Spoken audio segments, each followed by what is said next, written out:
сизге кылмыш иши козголуп кармалып анан кетпедиңиз беле, кайра акталдыңыз, анан кайра кандайча министр болуп калдыңыз? Сиздики Каяктан билем мен? Жок, каяктан билем, президенттен сурагалады эмчи. Президент өзү каалап элек кайра Кайра ордуна сурады. эң башкы планыңыз эмне болот ат эми?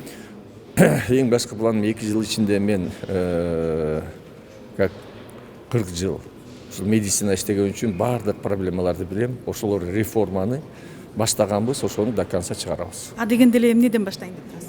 Азыр мынакей уже башталды.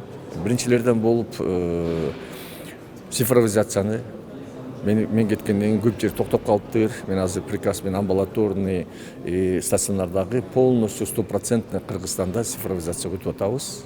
Электронный здравоохраненияга. Ошондой эле мамлекеттик аптекаларды ачып атабыз. Мынакей мен баардык региондорду кыдырып келдим, больницаларга кирдим. Азыр 35 мамлекеттик аптека ачабыз. Bir ayın içinde мен тапшырма бердим. Алар ошо месталарын даярдайт. 550ге жакын наймана менен биринчи ошо гос аптекалар башталат. Мамлекеттик аптекаларда дары дармектер арзан болобу?